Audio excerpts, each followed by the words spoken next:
Amigas e amigos, esta celeuma que se formou em torno da liberdade, entre aspas, do ex-presidente Luiz Inácio Lula da Silva tem uma profundidade que vai muito além do que normalmente se debate por aí, sobretudo quando o assunto vai para a mídia. Antes de prosseguir, eu sou Oswaldo Bertolino, este é o Outro Lado da Notícia. Aqui estou falando no dia 1º de outubro de 2019. Quero pedir para vocês dar o like, para vocês compartilhar, comentar, divulgar e sejam bem-vindas e bem-vindos ao Outro Lado da Notícia. Eu estava ouvindo um parecer de um advogado chamado Fábio Rappi, não sei se é assim que se pronuncia o sobrenome dele, ele tentando dar um parecer sóbrio, um engomadinho, mas quando ele vai fazer o juízo político do que ele está dizendo, ele se vale do linguajar típico dos cachorros loucos, ele descamba para um procedimento translocado, porque tem uma questão que precisa ser analisada aí para a gente interpretar este comportamento. Que um parecer jurídico, evidentemente que as opiniões têm de ser jurídicas. Eventualmente ele pode agregar algum elemento político, mas quando ele agrega esse elemento político tem que dar consistência. Se não tiver consistência no argumento político, consequentemente o argumento jurídico também não tem. Se ele se limitasse a fazer o parecer jurídico, ele não teria como sustentar a sua tese porque ela parte de um pressuposto errado. Ela parte de um pressuposto, como se diz na mídia, o Lula é um preso comum. Começa por aí, que a gente tem que interpretar o que quer dizer exatamente essa história de comum. O que vem a ser comum exatamente? Se a gente for olhar do ponto de vista de classe, do ponto de vista ideológico, é evidente que o Lula é um prisioneiro comum. Ele é um homem do povo, não deu as costas para o povo, apesar de ter chegado à presidência da República.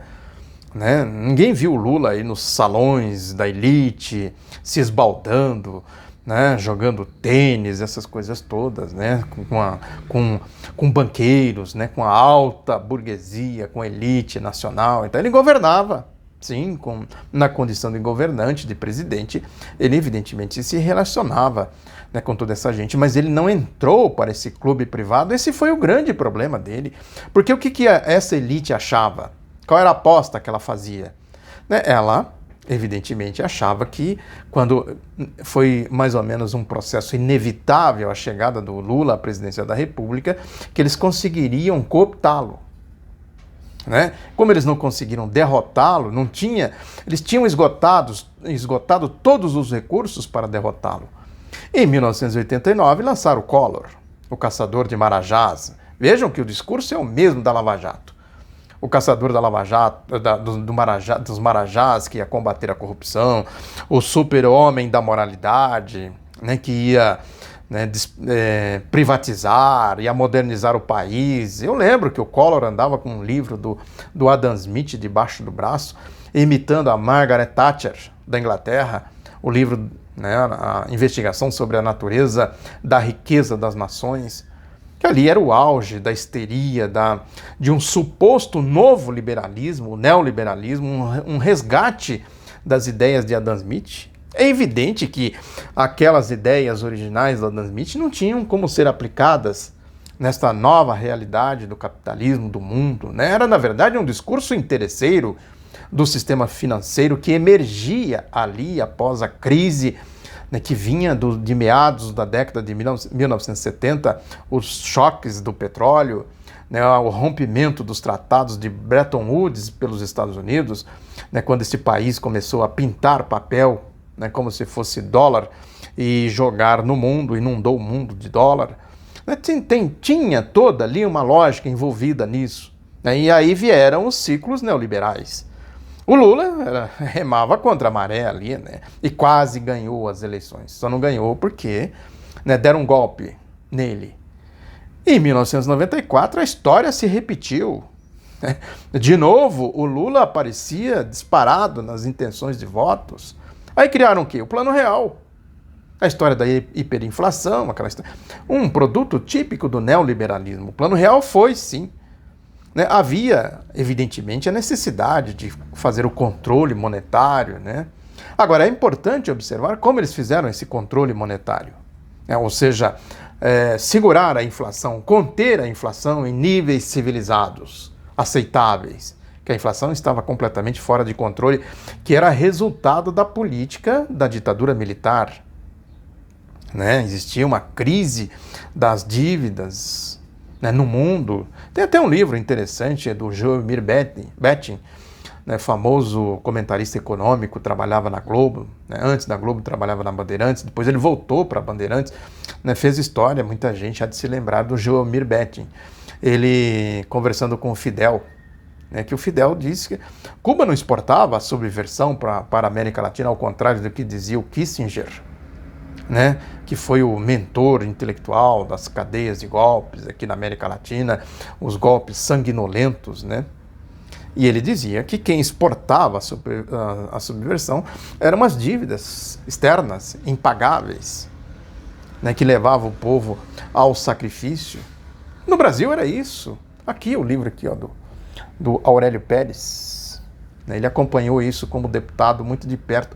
Aqui tem um relato minucioso do que foi a crise iniciada em 73, 74, ele que era do MDB na época, né, que ele é do Partido Comunista do Brasil, na época da clandestinidade, ele foi deputado pelo MDB depois de de escapar da morte por pouco nos porões do DOI-CODE. Esse que aí o Bolsonaro, o ídolo do Bolsonaro, né, agora, parece que foi ontem que ele mostrou um livro do Ustra, né, para uma senhora lá e tal, né, na lógica, evidentemente, das milícias de governar, né, de acordo com os métodos milicianos do Ustra, do Fleury, essa história que eu já comentei aqui em outras ocasiões. Então, a lógica é que tinha ali uma crise que ela foi se avolumando, explodiu no começo dos anos 80, né? E o Lula certamente ganharia as eleições porque ele era a antítese de toda aquela lógica do desastre que foi o regime dos latrocidas de 64. Em 94 ele também ganharia se não houvesse esse golpe, né, da tal da estabilidade monetária, porque eles estabilizaram a moeda, né, a estabilidade monetária às custas de uma astronômica taxa de juros. Isso cresceu, isso tem artigos aí que eu fiz, tem lá no meu site, o outro lado da notícia.com.br, como que ele foi fazendo os contingenciamentos, né? Isso que agora o cachorro louco aí do Paulo Guedes, junto com o general Mourão, o vice, tenta fazer os carimbar, né, o carimbador maluco. São dois carimbadores malucos, né? Carimba aqui, descarimba aqui para carimbar aqui. Eles querem um único carimbo no orçamento, que é o carimbo do sistema financeiro. A lógica ali, portanto, da estabilização foi exatamente essa. Em 98 foi a corrupção desbragada, né? Isso que a Lava Jato disse que descobriu, todo mundo que acompanhava o sistema político em 98 sabia disso. Eu já comentei, pesquisei, escrevi, né, provei, já mostrei aqui, inclusive, documentos provando isso, as CPIs que ocorreram, etc. O livro do Amaury Júnior, A Privataria Tucana, tudo documentado lá. Né? Tem um outro livro do Palmério Dória, Operação Banqueiro, né? Mostrando que foi aquela fraude de 1998. E aí chegou o FMI, claro. Essas receitas dão em FMI. E o FMI não chega aqui com, né, como o tio que traz doces. Ele chega com a malinha, né, na mão, com os contratos, né, que é a completa submissão do país à lógica do FMI. E o Lula ganhou em 2002, era inevitável. Né, eles não tinham como, né, impedir o Lula de governar. Mas deram o golpe do Palocci, que eu também já falei aqui, escrevi também, né, a vida pregressa do Palocci, como ele chegou ao governo Lula, mesmo antes do Lula começar a governar após o assassinato do Celso Daniel, que era o coordenador do programa de governo do Lula. Cabe até uma pergunta aí, se for na lógica dos cachorros loucos, da Lava Jato. Sérgio Moro andou falando isso num dos interrogatórios, das sentenças, sei lá o que ele fez lá, que ele falou da história do Celso Daniel. Né? É o caso da gente interrogar, pela lógica deles, quem assassinou o Celso Daniel. Se for levar por aí, lógico que não é o caso, nós não somos irresponsáveis, não somos cachorros loucos. Agora, o Celso Daniel tinha uma outra lógica, tinha um outro programa de governo bem diferente do programa do Palácio. O Palácio rasgou o programa que o Celso Daniel coordenava. Depois, aí teve a história do caseiro, o Palácio saiu, aí começou, assim que o Palácio saiu, começou a farsa do mensalão. Observem, a história do Cansei, né? Eu já falei aqui, tem lá também, no meu site, o outro lado da notícia.com.br, lá eu vi o Cansei por dentro, né? Eu entrevistei o Dória, ele todo nervoso e tal, com as perguntas que eu fiz para ele. Enfim, eu descrevo lá nesse artigo que eu fiz. Quem tiver curiosidade, se eu achar o link, tiver um tempinho aqui, eu deixo aqui para vocês darem uma olhadinha. E aí, em 2006, o Lula arregaçou as mangas, né? Foi para cima, como se diz, né? E no processo da sua reeleição, ele seria reeleito no primeiro turno. Quem acompanhou aquele processo há de se lembrar, né, dos vazamentos da Polícia Federal, os CDs com as fotografias da história dos aloprados, que o Lula chamou de aloprado, eles começaram a chamar de aloprado, foi parar no Jornal Nacional, na véspera da votação de primeiro turno. E aí foi o segundo turno, que eles conseguiram levar o Alckmin para o segundo turno, né, numa tentativa ali. No segundo turno a gente pode resolver de outra forma, né, caíram do burro. O Lula foi reeleito. Depois começou, aí veio, né, a história da Dilma, né? A eleição da Dilma em 2010, né? E aquela vergonha que foi o Aécio Neves na campanha de 2014, e aí veio a marcha dos cachorros loucos, vieram os corruptos da Operação Lava Jato, o impeachment, Bolsonaro, e é isso aí que nós estamos vivendo atualmente. Aí o tal do Fábio Rapp, acho que é assim que fala o nome dele, né? Vem com essa história, fala, não, qual é ele fala assim, a narrativa da esquerda é de que o Lula é um preso político. Portanto, se ele aceitar a imposição da turma da Lava Jato, essa narrativa, que uma hora ele chama de esquerda, outra hora ele chama de petista, que isso é típico de cachorro louco, que o cachorro louco, ele não faz a distinção do que é petismo, do que é comunismo, do que é socialismo, até porque não tem capacidade cognitiva para fazer essa distinção. Ele só sabe rosnar, latir, ranger os dentes. É isso que eu sempre digo, é impossível estabelecer, né, uma interação com o cachorro louco. E aí o tal, ele é engomadinho, esse tal de Fábio Rapp aí, é tudo engomadinho e tal, né? Tá cheio de ser doutor, não sei o que ele é, não conheço a figura que ele chama aqui. Ele diz que a Lava Jato, dos boquirrotos corruptos lá do Deltan Dallagnol, deram um checkmate no Lula e nos petistas. PT, né? Cria-se os epítetos, cria-se o crime e depois vão procurar o criminoso, né?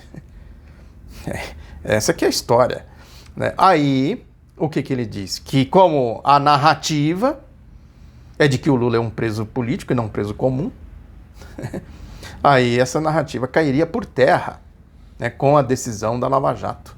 A Lava Jato, não, nós estamos tratando como preso comum, como qualquer outro preso aí. Essa história, né? Que o que vem a ser o preso comum. Quem determina que é comum ou que não é comum? E quem é preso aí, né? Quem conhece aí os porões das delegacias, sabe como é que eles tratam o preso comum. O Lula, nesse sentido, é o preso comum, né? É o homem do povo e tal, né? Não é o colarinho branco, como diz os editoriais do Globo, como diz o que do Deltan Dallagnol. Pegamos os poderosos, o Sérgio Moro, né? E não sai do lugar, o Fusca enguiçado. Vamos, meu filho, desembucha o quequezinho lá, o rola bostinha que eu falei aqui, o bostinha de rolinho. Sim, mas desembucha aí. Esse tal de Fábio Rapp repete os quequequés. Vai, meu filho, desembucha aí. E na lógica dele é isso aí, né? De que a Lava Jato deu um checkmate que caiu por terra. Não caiu. Ele diz aqui, a narrativa dos petistas foi porque o Lula, se não tivesse sido preso, teria ganho as eleições de 2018, então eles prenderam o Lula. Antes disso, tem muitas outras coisas, eu sou o doutor Fábio Rapp. Tem muitas outras coisas. Tem isso que eu falei aqui. Tem o Collor. Tem a eleição de 94 do Fernando Henrique, o Plano Real, a histeria do Plano Real, né? O Proera, a dinheirama que o Fernando Henrique deu para os bancos lá para administrar a estabilidade monetária, né? Dinheiro que não acabava mais. Teve 98, os escândalos né, que a Lava Jato varreu tudo para debaixo do tapete, não considerou nada, e além daquilo lá, varreram tantas outras coisas para debaixo do tapete. Né? Tem tudo isso, né? Tem tudo isso envolvido. Agora, onde que o ciclo se fecha? Exatamente no que eu falei aqui no vídeo passado, né, do general Mourão junto com o cachorro louco Paulo Guedes, né, que é meter a mão no orçamento, meter a mão nas estatais, né, é descarimbar o orçamento, tirar isso aqui. Ó. Esse aqui tem carimbo, saúde, tira o carimbo. Esse aqui também tem carimbo, educação, tira o carimbo. Esse aqui é para infraestrutura, tira o carimbo. Esse aqui é para previdência social, tira o carimbo. Esse aqui é para os artigos 7º e 8º da Constituição, tira o carimbo. Sim, descarimbou tudo. Agora ficou esse dinheirão aqui, tudo na nossa mão. A gente faz o que bem entende com essa dinheirama toda aqui. O que a gente faz? Pá! O carimbo do sistema financeiro. Agora está carimbado. Sim, mas e o povo? O povo... Tinha uma personagem da escolinha do professor Raimundo, né, que imitava a Zélia, que era ministra do Collor. Né? O povo é um detalhe. Ela dizia, o povo é um detalhe. Entra nas estatísticas deles lá e tal. Tem aí, saiu a matéria da Folha de São Paulo falando do Bolsa Família, né? Eles estão arrochando o Bolsa Família, que atende ali a base da pirâmide social, né? Quer dizer, aquela turma toda que eles mandaram de volta para a pobreza, para a miséria, nem isso vai ter mais na lógica do arroxo, do carimbo. Né? Vamos descarimbar aqui a Bolsa Família também, ó. Oh, eu tenho aqui, ó, a Bolsa Família aqui ainda está carimbada. Pá, carimba! É, o sistema financeiro. Nada disso o tal do Fábio Rappi aqui considera na análise dele. É exatamente por isso que aí entra essa questão que vem lá da Grécia Antiga, enfim, né? Essa história de você fazer as abstrações a partir do que é concreto. Não existe abstração fora do concreto. Senão é fake news. Senão é subjetividade pura. Agora é isso, eles só podem fazer as suas maracutaias no âmbito da subjetividade pura. Não vai para o concreto. Se for para o concreto, acabou a história. Como é que eles vão adaptar aqui? Ele diz aqui que o artigo 112 da Lei de Execuções Penais, né, diz que o que a Lava Jato está fazendo é só cumprir, fazendo análise jurídica. É só cumprir o que diz o artigo 112 da Lei de Execuções Penais. Agora, se é isso, né, é direito da defesa do Lula fazer o que eles estão fazendo. Né? O Lula também, né? Sim, mas isso aí, o que vocês estão fazendo é para humilhar, não é checkmate aqui que o tal do jurista aqui falou, né? Checkmate. Checkmate é dizer o seguinte, nós somos bonzinhos. O Lula é um preso comum. O presidente do... Como é que é o nome dele? O presidente do